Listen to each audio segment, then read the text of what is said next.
Siyam na persona ang naarestar makalis na sa kidahong kan otoridad ang pinagsabing drug den sa Sitio Calpe, Barangay Mayaga, Uson, Masbate, alas 5:12 ng aga kaining Lunes, Nobyembre 4. Binistoon mga nadakop na mga high-value target na magkakapamilyang sinda Rogelio Lim, 70 anyos, Roy Lim, 26 anyos, Jet Lim, 22 anyos, asin Risa Lim, 29 anyos na interong residente kinasabing lugar. Nadakop man ang 5 bisita sa drug den na sinda Chester Lazo, 29 anyos, Joel Jan Hares, 23 anyos, Gerald Arado, 25 anyos, Jan Alvin Albao, 23 anyos, asin Daniel Orteliano na interong residente ka na unambita na probinsya. Nako sa operasyon ang poko mas o menos 60 gramo nin pigtutubo din na shabu na nagkakantidad din poko mas o menos 210,000 pesos. Nako ang manan sarong unit ng caliber 38 asin tulong pedaso nin bala para sa nasabing badil. Walaog na po.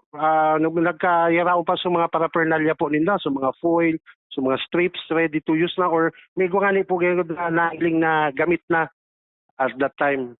Naging matrayong po ang operasyon, hulikan pinagsararong puwersa kan Philippine Drug Enforcement Agency Masbate Provincial Office, Masbate Police Provincial Drug Enforcement Unit, asin Uson Municipal Police Station. Makalis na basahan kan sa intang daratsos bilang akusado, pigdaraman sa pinakaharaning ospital ang mga sospek para sa intang physical asin medical na eksaminasyon.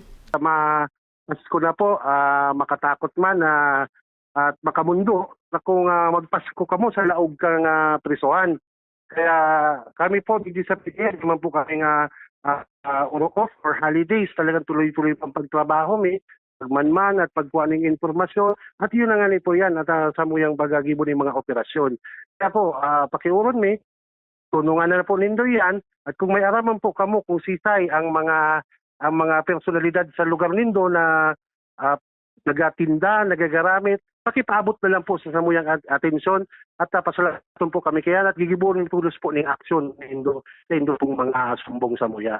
E po kamo matakot ang identity po nindo, di man po pipaluwas yan. Sa presente, nasa Uson MPS na ang mga akusado asinahampang sa kasong pagbalgar sa Section 6, 7, 11, 12 asin 15 kan Article 2 kan Acta Republica 9165 o ang pagbalgar sa Comprehensive Dangerous Drugs Act of 2002.